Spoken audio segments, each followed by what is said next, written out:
ራፋኤል ሊያውና ማንቸስተር ዩናይትድ አንድ ላይ ስማቸው ሲያያዝ የነበረው ወይም ደግሞ ማንቸስተር ዩናይትድ ራፋኤል ሊያውን ይፈልገዋል፣ ራፋኤል ሊያው ደግሞ ወደ ማንቸስተር ዩናይትድ ቤት መሄድ ይፈልጋል የሚባለው ዜና መሰራጨት ከተጀመረ አይ ቲንክ ብዙ ዓመታት ተቆጥሯል።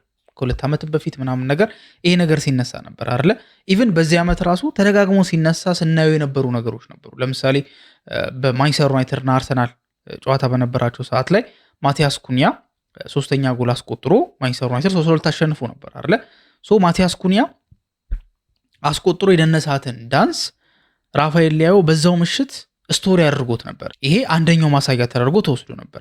ሲቀጥል ደግሞ ከክለቡ ጋር እንደሚለያይ ከኤሲ ሚላን ጋር እንደሚለያይ ባሳወቀበት ኢንተርቪው ላይ ደግሞ ፕሪሚየር ሊግ ማየት እንደሚወድ እና ደግሞ ስፔሲፊካሊ ደግሞ ማንቸስተር ዩናይትድ እና አርሰናል ማየት እንደሚወድ ደግሞ እንደዚሁ የተነገረበት አጋጣሚ አለ። ማንቸስተር ዩናይትድን ያው ብዙ የፖርቹጋል ተጫዋቾች እንደምታውቁት ክሪስቲያኖ ሮናልዶ ሲያዩ ስለሆነ ያደጉት ማንቸስተር ዩናይትድን እየተመለከቱ አድማየር እያደረጉ ነው ብዙ እድገታቸውን የሚያደርጉት እና ራፋኤል ሊያውም ከነዛ መካከል አንዱ ነው ተብሎ ይታሰባል። ታዲያ በራፋኤል ሊያውና በማንቸስተር ዩናይትድ መካከል እየተነሳ የሚገኘው ዜና ምናልባት የሆነ እልባቱ እንዳገኘ ወይም ደግሞ በተወሰነ መንገድ ወደ ሆነ አቅጣጫ እንደሄደ አንድ ዘገባ ወጥቶ ተመልክቻለሁ እና ምንድን ነው የሊያው ጉዳይ ምን ላይ ነው ያለው፣ ከማንቸስተር ዩናይትድ ጋርስ ያላቸው ኮኔክሽን ምን ላይ ደርሷል የሚለውን ነገር በዚህ ፕሮግራም ላይ የምንመለከት ይሆናል። ሁለተኛው ርዕሳችን ደግሞ የሚሆነው ሩበን አሞሪም እና ቶማስ ቱሄል አንድ የሚያደርጋቸው ብዙ ነገር አለ፣ ኦልሞስት ወያቸው የሚመሳሰል ነገር አለው፣ አንድ የሚያደርጋቸው ነገር አለ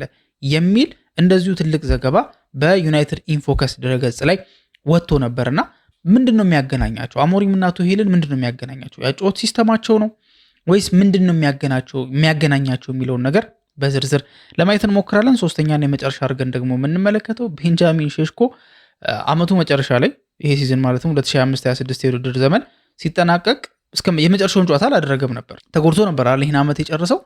ታዲያ ወደ ትሬኒንግ በሚመለስበት ሰዓት ላይ ቤንጃሚን ሼሽኮ በጣም በልክ አድርጎ ወይንም ደግሞ ገዝፎ ሰውነቱ በጣም ዳብሮ የተመለከትንበት አጋጣሚ አለና አንድ የቡድን ጓደኛውም እንደዚሁ ከሸዋዚንገር ጋር ያገናኘበት መንገድ አለ። አጠቃላይ ስለዚህ ኢንሲደንት ምንድን ነው የሚለውን ነገር ለመመልከት እንሞክራለን። ጥቅሙስ ከምን አንጻር ነው የሚለውን ነገር አንድ ላይ በዝርዝር ለማየት እንሞክራለን ማለት ነው። ሰላም፣ እንዴት ናችሁ ውድ የቻናላችን ተከታታዮች? ዕለታዊው የትንታኔ ፕሮግራማችን ላይ ነው የምትገኙት። አሁን የጠቀስኩላችሁን 3 ርዕሶች አንስተን እንግዲህ ሰፋ ያለ ውይይት የምናደርግ ይሆናል። ሰፋ ያለ ትንታኔ የምሰጣችሁ ይሆናል። ታዲያ አሁን በጠቀስኳቸው ርዕሶች ዙሪያ ሰፋ ያለ ትንታኔ የምትፈልጉ ወይ ደግሞ ሰፋ ያለ እውቀት ማግኘት የምትፈልጉ ከሆነ ይህንን ፕሮግራም እስከ መጨረሻው ድረስ እንድትከታተሉት እጋብዛችኋለሁ። ታዲያ ለዚህ ቻናል አዲስ ከሆናችሁ ሰብስክራይብ እያደረጋችሁ ቤተሰብ መሆናችሁን እንዳትረሱ። አዲስ ካልሆናችሁና ኦልሬዲ ሰብስክራይብ ካደረጋችሁ ደግሞ ሼር በማድረግ ላይክ በማድረግ ኮሜንት ላይ ሀሳቦቻችሁን በመጻፍ ከኛ ጋር ያላችሁን አብሮነት እንድታዳብሩ ጠይቃችኋለሁ። መልካም ቆይታን ተመኝ። ብዙ ፖርቹጋላዊ ተጫዋቾች የማንቸስተር ዩናይትድ ደጋፊ የሚሆኑበት እድል ሰፊ ነው። ለምን? ክሪስቲያኖ ሮናልዶ ማንቸስተር ዩናይትድ ቤት ነው መጀመሪያ የደመቀው። ሪያል ማድሪድ ቤት ሄዶ እንዴት ነው ማንቸስተር ዩናይትድ ቤት የጀመረውን የሆነ የንግስና ሂደቶች ሪያል ማድሪድ ቤት ሄዶ ፈጽሞታል ተብሎ ነው የሚታሰበው። ምክንያቱም ማንቸስተር ዩናይትድ ቤት እያንዳንዱ ስቴፕ ባይ ስቴፕ ይታይ ነበር።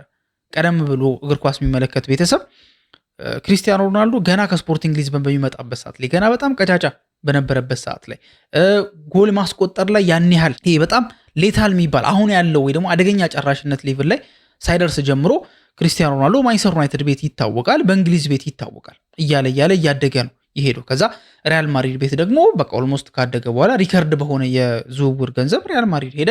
ሪያል ማድሪድ ቤት ሄዶ ብዙ ጎሎችን አስቆጠረ፣ ብዙ ዋንጫዎችን አሳካ፣ ቻምፒየንስ ሊግ፣ ላሊጋ፣ ባሎን ዲዮር ሁሉንም ነገር ያሳካበት መንገድ አለና ብዙ ጊዜ ፖርቹጋል ተጫዋቾች ከእንግሊዝ ከሆነ ማንቸስተር ዩናይትድ ነው ብዙ ጊዜ የሚደግፉት፣ ስፔን ከሆነ ደግሞ ብዙ ጊዜ ሪያል ማድሪድ የሚደግፉበት አጋጣሚ አለና ራፋኤል ሊያውም ከዚህ ጋር የተያዘ ነው። በዚህም ምክንያት እንግዲህ ማለት ይሄ ብቻ አይደለም። ምክንያቱም ማንቸስተር ዩናይትድም ፍላጎትም ስለነበረው ራሱ ራፋኤል ሊያውም ደግሞ ፍላጎት ስለነበረው ራፋኤል ሊያውና ማንቸስተር ዩናይትድ በጣም ስማቸው አንድ ላይ ሲነሳ በጣም የቆዩ ሁለት አካላት ናቸው። ረዘም ላለ ጊዜ ነበር ማንቸስተር ዩናይትድ ሊያውን ይፈልገዋል ምናምን። ኢቭን ሊያው እንዲሁም በአንድ ወቅት አይ ቲንክ ከ2 ዓመት በፊት ወር ከ3 ዓመት በፊት አካባቢ ይመስለኛል 100 ሚሊዮን ፓውንድ የሚጠየቅበት ተጫዋች ነበር። በጣም ፕራይሙ ላይ ደርሶ በጣም በቃ አሪፍ የሚባል ፐርፎርማንስ ላይ ደርሶ 100 ሚሊዮን ሁላ የሚጠየቅበት ነበርና በሰዓቱ ግን ያንን ገንዘብ የሚከፍል አልነበረም። እንደዚሁም ደግሞ ራፋኤል ሊያኦም ደግሞ ኮንትራቱን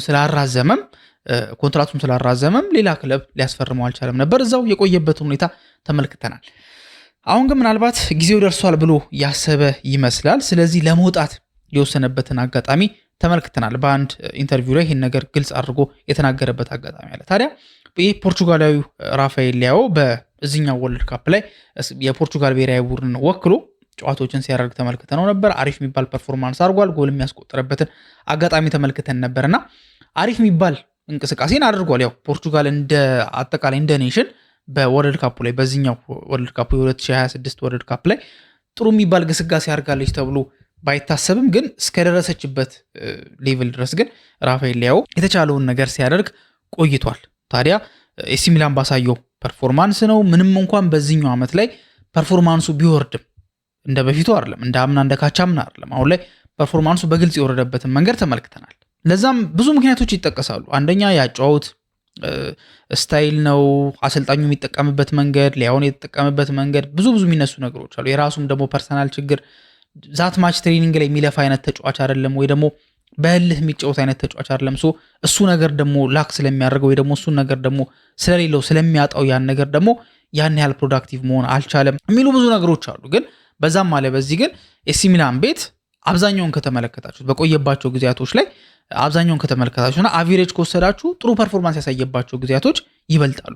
ወርልድ ካፕ ላይ በዚህኛው ብቻ አይደለም 2022 ወርልድ ካፕ ላይ ራሱ ጥሩ ፐርፎርማንስ ያሳየ ተጫዋች ነው። ታዲያ በማንቸስተር ዩናይትድ እና በዚህ ልጅ ተጫዋች መካከል እየተነገረ ያለው ነገር ምንድነው? ይሄ ፌክ ነገር አይደለም። ማንቸስተር ዩናይትድ ፍላጎት አለው በዛ ቦታ ላይ። ግን ደግሞ ማንቸስተር ዩናይትድ ይሄ ልጅ እንዳያስፈርመው አንዳንድ ይሄ ምንድነው እንደ እንቅፋት የሚሆን ወይም ደግሞ ብዙ ፕሮሲድ እንዳያደርግ የሚያደርጉት ሪዝኖች አሉ። የመጀመሪያው ነገር ራፋኤል ሊያኦ የሚጫወተው እንደምታውቁት በግራ ዊንገር ቦታ ላይ ነው። በእርግጥ በግራ ዊንገር ቦታ ላይ ብቻ አይደለም የሚጫወተው፣ 9 ቁጥር ቦታ ላይ መጫወት የሚችል ተጫዋች ነው። ቨርሳታይል ነው ወይም ደግሞ ሁለገብ የሚባል ተጫዋች ነው። ማንቸስተር ዩናይትድ ደግሞ ወይ ደግሞ ስፔሲፊካሊ ኢኔዮሶች ደግሞ እንደዚህ አይነት ተጫዋች ይወዳሉ። ሁለገብ ተጫዋች ሌላ ቦታ የሚጫወት የተለያዩ ቦታዎች ላይ ቢጫወት፣ ለምሳሌ ምቡሞን ከተመለከታችሁት በቀኝ በኩል ይጫወታል። በቀኝ ዊንግ በኩል ከ9 ቁጥር ቦታ ላይ መጫወት ይችላል። ያው እንደ ፎልስ ናይን ሆኖ ቢጠቀም ግን 9 ቁጥር ቦታ ግን መሙላት የሚችል ተጫዋች ነው። ማቲያስ ኩኒያን ብትመለከቱት ኩኒያ 9 ቁጥር ቦታ ላይ መጫወት ይችላል። በ9 ቁጥር ሚና ማለት ነው። ሲቀጥል ደግሞ በግራ ዊንገር ቦታ ላይም ደግሞ መጫወት ይችላል። 10 ቁጥር ቦታ ላይም ደግሞ ሆኖ በደንብ አድርጎ መጫወት የሚችል ተጫዋች ነውና ሁለገብ ነው። ኢኔዮሶች እንደዚህ አይነት ተጫዋቾችን ሞር ታርጌት ያደርጋሉ አይደል? ለምሳሌ አሌክስ ስኮት ከማንቸስተር ዩናይትድ ጋር ስሙ እየተያዘ የሚገኘው ይሄ ላይ 6 ቁጥር ቦታ ላይ መጫወት ይችላል፣ 8 ላይ መጫወት ይችላል፣ 10 ላይም መጫወት የሚችል ተጫዋች ነውና በእነዚህ ቦታዎች ላይ መጫወት የሚችል ተጫዋች ስለሆነ ራሱንም ስላሳየ ኢኔዮሶች በደንብ ታርጌት ያደረጉት ተጫዋች ነው። ራፋኤል ሊያኦም እንደዛ ነው። ግን ዋናው ቦታው ግን በምቾት የሚጫወትበት ቦታ ግን የግራ ዊንገር ቦታ ላይ ነው። በዛ ቦታ ላይ ደግሞ ማንቸስተር ዩናይትድ ተጫዋች ይፈልጋል። ግን ደግሞ የማርከስ ራሽፎርድ ጉዳይ ስለያዘው ይኸው ሰመርቪል እኮ ወደ አልሂላል ሄዳ አይደለ? ማንቸስተር ዩናይትድ ይሄ ልጅ ይፈልገው ነበረ። ግን ደግሞ ፕሮሲድ ያላደረገው ወይ ደግሞ ዝውውሩ ላይ ያልገፋበት ብቸኛው ሪዝን በዛ ቦታ ላይ ማርከስ ራሽፎርድ አለ። ስለዚህ የማርከስ ራሽፎርድ ጉዳይ የተረጋገጠ ነገር አይደል? የተረጋገጠ ነገር ስለሌለው ሊቆይ ይችላል፣ ላይቆይም ይችላል። የመቆየቱ ነገር ደግሞ ስለሰፋ በዛ ቦታ ላይ ማንቸስተር ዩናይትድ ተጫዋች እያስፈረመ አይደለም፣ ወይ ደግሞ ጠንከር ያለ ድርድር እያደረገ አይደለም። ራፋኤል ሊያኦም አንደኛው ነው። ይሄ መጀመሪያው ምክንያት። ሌላኛው ምክንያት ደግሞ ኤሲ ሚላኖች እየጠየቁ ያሉት ገንዘብና ማንቸስተር ዩናይትድ መክፈል የሚፈልገው ገንዘብ አይገናኝም። ኤሲ ሚላኖች ስንት ነው እየጠየቁ የሚገኙት? ከ45 እስከ 50 ሚሊዮን ዩሮ ድረስ በሚጠጋ ገንዘብ ነው ይሄ ልጅ እየጠየቁበት ያለው እና በእርግጥ ልጁ ካለው ፕሮፋይል አንጻር ካሳያቸው ፐርፎርማንሶች አንጻር እንዲሁም ይሄ ጥሩ የሚባል ዋጋ ነው። እንዳልኳችሁ 100 ላይ የተገመተበት ነበር። ግን ሪሴንትሊ ግን አቋሙ እየወረደ መጥቷል። ስለዚህ አቋሙ እየወረደ ስለመጣ ደግሞ ተጫዋቹ ደግሞ መውጣት ፈልጋለሁ ካለ አንደኛ ለኮንትራቱ በዚህ ደረጃ ታማኝ የሆነን ተጫዋች እና ከባህሪም አንጻር ከክለቡ ጋር ካለውም ግንኙነት አንጻር ጥሩ ነገር ያሳየን ተጫዋች ክለቦች ወደ ፈለገበት ቦታ ላይክ ድሪም ወደሚለው ቦታ እንዲሄድ ይፈቅዱለት። ፌር የሆነ ዋጋ ነው ብዬ አስባለሁ። በዚህ ዋጋ የሚፈልገው ክለብ ይሄን ዋጋ አይቶ ይሸሻል ብዬ አላስብም። ግን ማንቸስተር ዩናይትዶች ግን በእነሱ ኢቫሉዌሽን ወይ ደግሞ በእነሱ ግምገማ መሰረት ግን ይሄ ልጅ 45 እስከ 50 ሚሊዮን ዩሮ አካባቢ የማይገባው ተጫዋች ነው ብለው ስለሚያስቡ ኤሲ ሚላኖች የሚጠይቁት ገንዘብ ነው ዩናይትድ የሚፈልገው አይገናኝም እና ይሄ ደግሞ ሌላኛው ራፋኤል ሊያኦ እስካሁንም ያልፈረመበት ላይፈርምም የሚችልበት ሌላኛው ምክንያት ነው። ይሄ ብቻ ግን አይደለም። ሜዳ ላይ በሚያሳያቸውም ነገሮች ማንቸስተር ዩናይትዶች ደስተኛ አይደሉም። ሜዳ ላይ የሚያሳያቸው 2 ተግባራት አሉ። በነዛ ዩናይትዶች ደስተኛ አይደሉም። የመጀመሪያው ተግባር ምንድን ነው? የሆነ ሰዓት ላይ ተጋጣሚን በቦክስ መጥቶ ራፋኤል ሊያኦ ሜዳ ውስጥ ማለት ነው የሆነ ተቀጥቶ ነበር፣ ማለትም በቀይ ካርድ ተወግዶ ነበርና ማንቸስተር ዩናይትዶች ይሄንን እንዴት አድርገው ይመለከቱታል? ኔጌቲቭ የሆነ ፐብሊሲቲ ወይም ደግሞ ኔጌቲቭ የሆነ ምንድነው በህዝብ ግንኙነት ላይ መጥፎ የሆነ ነገር ያሳያል ወይ ደግሞ መጥፎ የሆነ መልእክት ያስተላልፋል። ዩናይትድን እንደ ብራንድ መጥፎ ሁኔታ ውስጥ ሊከተው ይችላል የሚል ፍርሃት አላቸው። ስለዚህ አንደኛው ሜዳ ላይ የሚያደርገው ያልተመቻቸው ነገር ይሄኛው። ሁለተኛው ነገር ደግሞ ሜዳ ላይ የሚያደርገው የማይመቻቸው ነገር የማንቸስተር ዩናይትዶች ምንድነው? ቴክኒካል ነው። ሞሮፍ እሱ ቴክኒካል ማለት ምን ማለት ነው?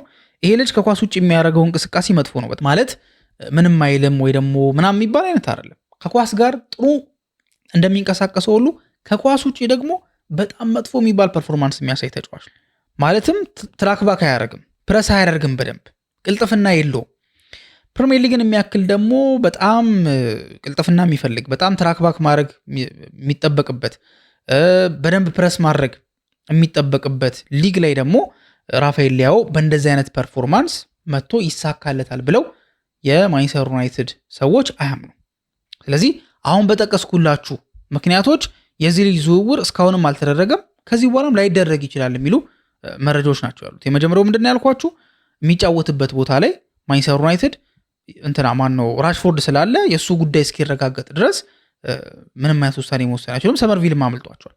ሌላኛው ምክንያት ደግሞ ምንድነው? የኤሲ ሚላኖች እየጠየቁ ያሉት ገንዘብ። ከዛ በኋላ ያልኳችሁ ምንድነው? ሜዳ ውስጥ የሚያሳያቸው 2 ተግባራት፣ አንደኛው ቫዮለንት የሆነ ኮንዳክቱ ተጫዋችን በቦክስ መማታቱ፣ እንደዚሁም ደግሞ ወርክ ሬቱ ከኳስ ውጭ ያለው ፕረስ የሚያደርግበት መንገድ፣ ትራክ ባክ የሚያደርግበት አጠቃላይ ሩጫዎቹ ትክክል ናቸው ተብሎ ስለማይታሰብ ማንቸስተር ዩናይትድ እነዚህን ነገሮች ኮንሲደር አድርጎ የዚህ ልጅ ጉዳይ ላይ ለመቀሳቀስ ወስኗል ማለት ነው። ታዲያ ካልሲዮ መርካቶ እንዳወጣው ዘገባ መሰረት ያው በጣሊያን ታማኝ የሆነ የኒውስ አውትሌት እንደሆነ ይታወቃል እና ካልሲዮ መርካቶ ባወጣው መረጃ መሰረት የራፋኤል ሊያኦ ኤጀንት ሆርጌ ሜንዴዝ እንደሆነ ይታወቃል።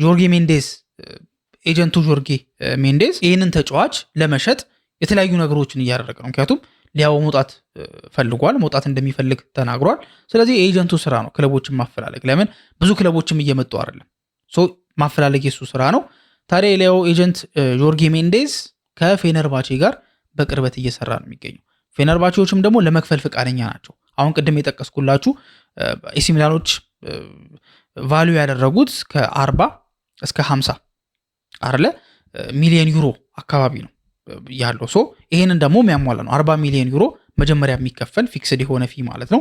ከዛ በኋላ ደግሞ እየታየ ደግሞ የሚጨምር ደግሞ አድሶን 10 ሚሊዮን ዩሮ ለመጨመር ፌነርባቾች ፈቃደኛ ናቸው። ሆርጌ ሜንዴዝም ደግሞ ይሄን ነገር በደንብ እየሰራ ነው ያለውና ራፋኤል ሊያኦ ወደ ማንቸስተር ዩናይትድ የሚያደርገው ዝውውር ወይ ደግሞ ከማንቸስተር ዩናይትድ ጋር ስሙ የመያያዙ ጉዳይ እየቀነሰ የመጣውም ሲቀጥል ደግሞ የማንቸስተር ዩናይትድ ተጫዋች የመሆኑ እድል እያነሰ የመጣበት ሪዝኖች እነዚህ ናቸው ማለት ነው። ኦልሬዲ ከፌነርባቼ ጋር አንዳንድ ንግግሮች እየተደረጉ ነው ያሉት። ፌነርባቾች ደግሞ የተጠየቁትን ለመክፈል ፈቃደኛ ናቸው።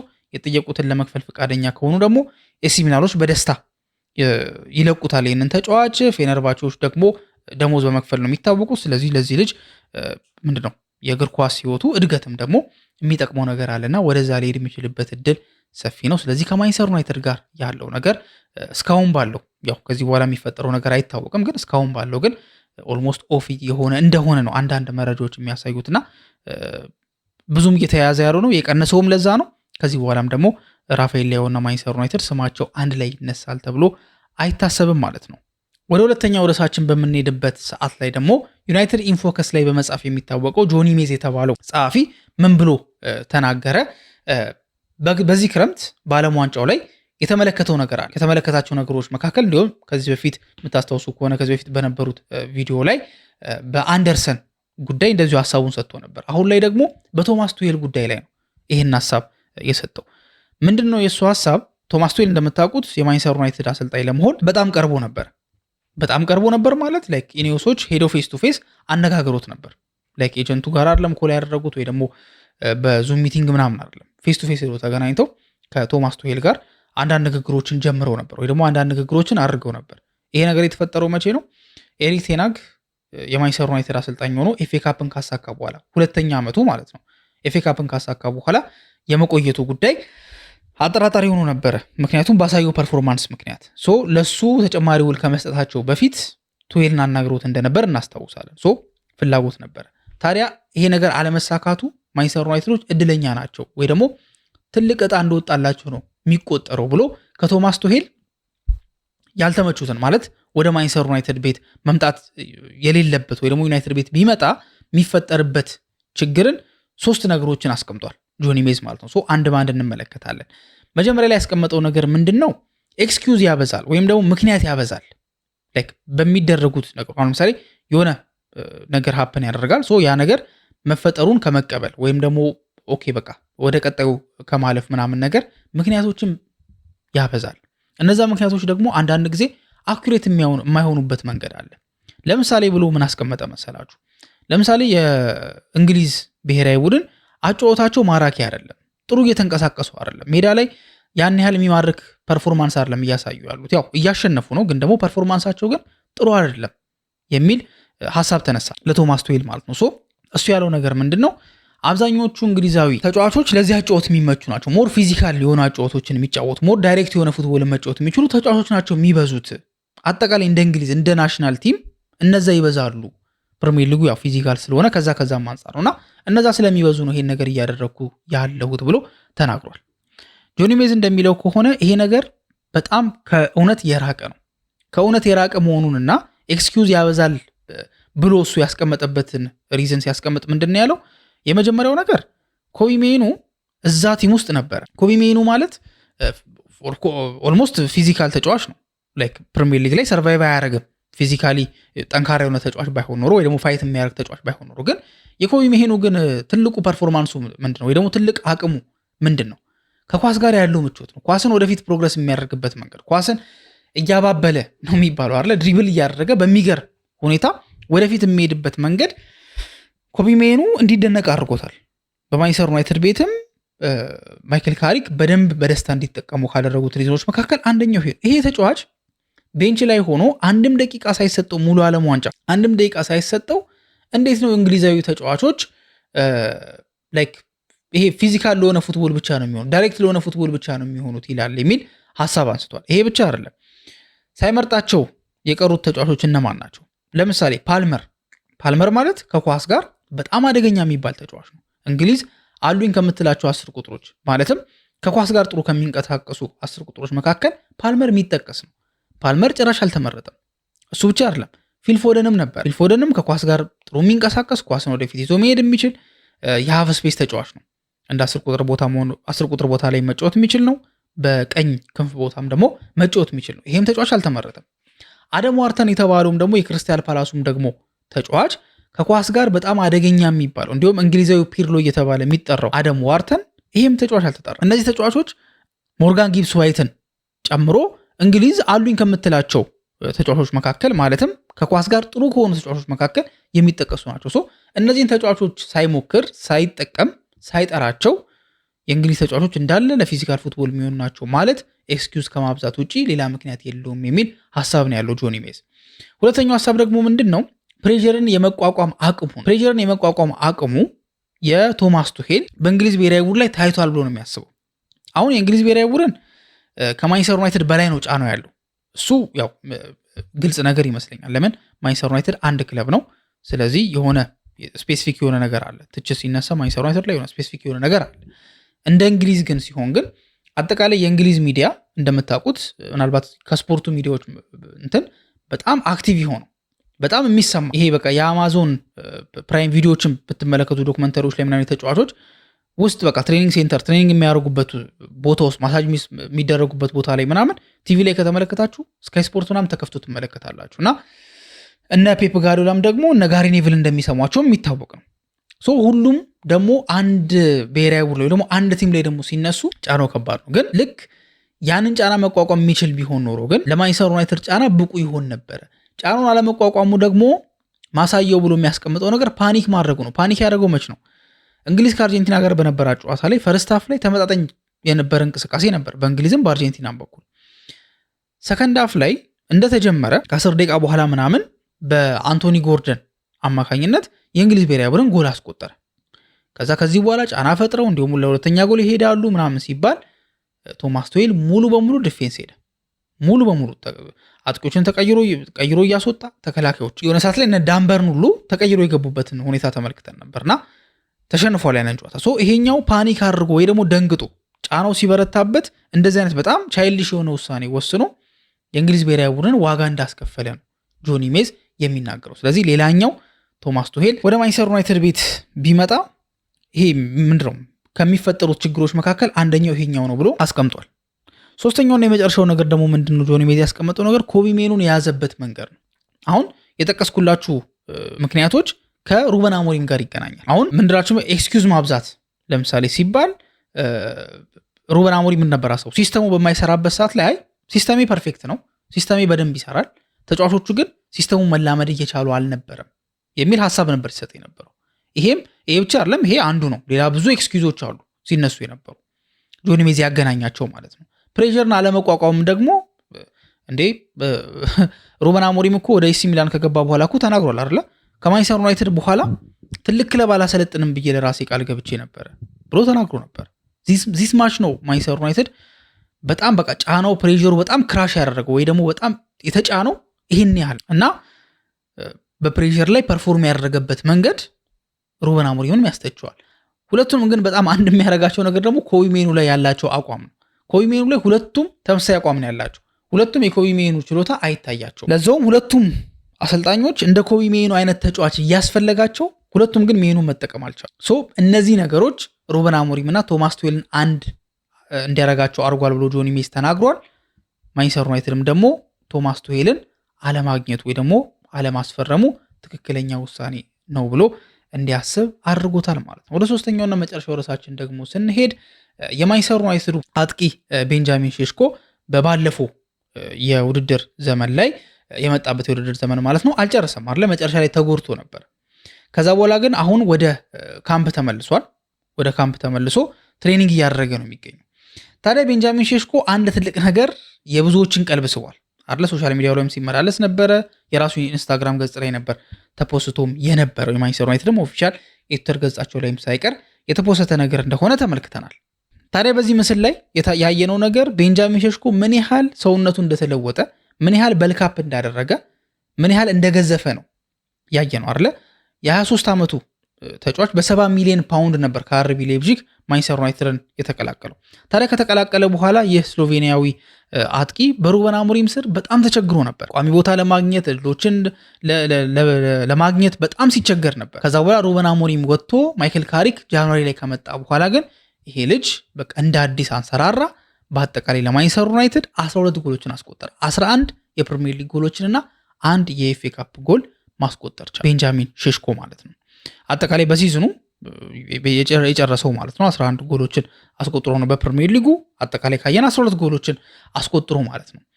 ይሄ ነገር ለቀጣይ ዓመት ሌላ ኃላፊነት እንዲሰጠው አድርጓል አይደለ? ምንድነው ሌላው ኃላፊነት? በመጀመሪያ ዓመቱ 12 ጎል ካስቆጠረ ለዛውም ከጃንዋሪ ጀምሮ ነው ጥሩ ፐርፎርም ማድረግ የጀመረው። ሙሉ ሲዝን በሚያደርግበት ሰዓት ላይ ሙሉ ጨዋታ ማለት ሙሉ ዓመት በሚጫወትበት ሰዓት ላይ ደግሞ በዚሁ በካሪክ ስር የተሻለ ጎሎችን ማስቆጠር አለበት አይደል? 20 ጎል ማስቆጠር አለበት ቢያንስ። አሁን 12 ከሆነ ቀጣይ ደግሞ 20 ጎል ማስቆጠር አለበት። ከዛ ራሱን ስታብሊሽ እያደረገ እድሜውም ከፍ እያለ ሲመጣ የ30 ጎል ተጫዋች ሊሆን የሚችልበት አጋጣሚ አለና ይሄን ታርጌት አድርጎ ነው ቤንጃሚን ሼሽኮ እየተንቀሳቀሰ የሚገኘው።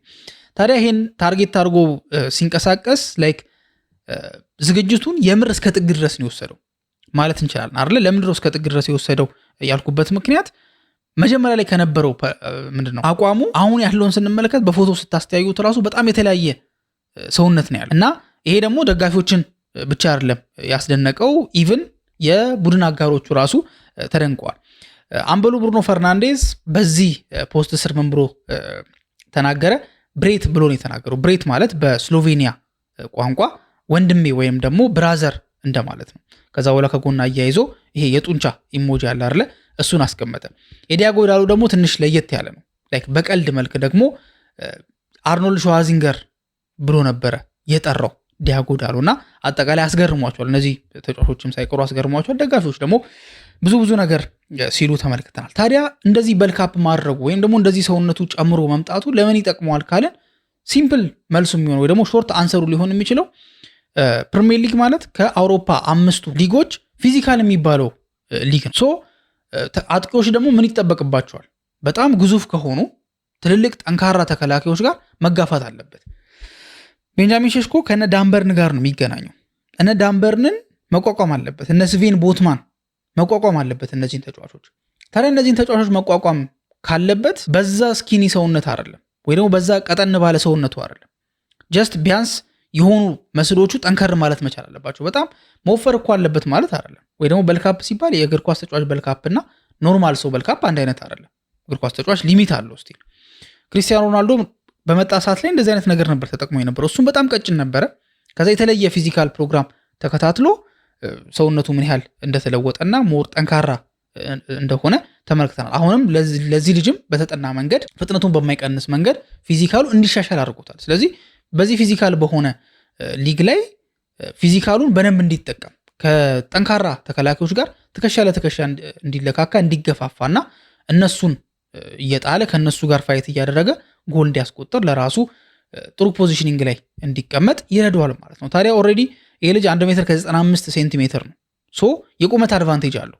ለአየር ላይ ኳሶች የቁመት አድቫንቴጅ አለው። በዚህ የቁመት አድቫንቴጁ ላይ 1 ሜትር ከ95 ሴንቲሜትር ሆኖ ይሄ ልጅ ከዛ በኋላ ደግሞ ጭራሽ ደግሞ መስሎችን ደግሞ ቢውልድ አደረገ ማለት ፕሪሚየር ሊግ ላይ በጣም አስፈሪ ከሚባሉ አጥቂዎች መካከል አንዱ ያደርገዋል ማለት። ለምን? ረጅም ነው፣ ከዛ ጉልበተኛ ነው። ልክ የዝላታን አይነት ፎርም ይኖረዋል። ዝላታን ረጅም ነው እንደምታውቁት፣ ሜትር ከ95 ሴንቲሜትር ነው የሚረዝመው። ሰውነቱም ደግሞ ቀጫጫ የሚባል አይደለም። ስለዚህ ጠንካራም ነው፣ ረጅም ነው። ረጅም ሆኖ ጠንካራ ሆነ ማለት ደግሞ አየር ላይ ኳሶች ላይ ኤሪያል ዱዌል ላይ ማንም እንዳያስጥለው ያደርገዋል። ስለዚህ ይሄ ነገር በጣም አስፈሪ የሚባለውን አጥቂ ሜክ ሊያደርግ እንደሚችል ተጠቁሟል። ስቲል አሁንም ከጉዳቱ ሙሉ በሙሉ አገግሟል ማለት አይደለም። ለብቻው ነው ትሬኒንግ እየሰራ የሚገኘው። ከቡድን ጋር ትሬኒንግ መስራት ገና አልጀመረም። በቅርቡ እንደሚጀምር ግን ማይክል ካሪክ የተናገረበት አጋጣሚ አለ። ግን ደግሞ ይሄ ልጅ ግን የተዘጋጀበት መንገድ ኢቨን እረፍቱን ያሳለፈበትን መንገድ በሰውነቱ መመልከት ትችላላችሁና ቀጣይ ዓመት ምናልባት የተለየውን ቤንጃሚን ሼሽኮ ልንመለከት እንችላለን ብዬ አስባለሁ። የእናንተ ሀሳብ ታዲያ ምንድን ነው? የቤንጃሚን ሼሽኮን ሰውነት ወይ ደግሞ ዴዲኬሽኑን እንዴት ተመለከታችሁት የሚለውን ነገር፣ እንደዚሁም ደግሞ አሞሪም እና ቱሄል አንድ ናቸው የሚለውን የጆኒ ሜዘን ሀሳብ ወይ ደግሞ ዘገባ እንዴት ተመለከታችሁ? ተስማሙበታላችሁ ወይስ ደግሞ አትስማሙም የሚለውን ነገር ኮሜንት ላይ እንድታስቀምጡልን እንጠይቃችኋለን። እስካሁን ድረስ አብራችሁን ስለቆያችሁ እናመሰግናለን። በቀጣይ ፕሮግራም እስከምንገናኝ ድረስ መልካም ጊዜ ነው።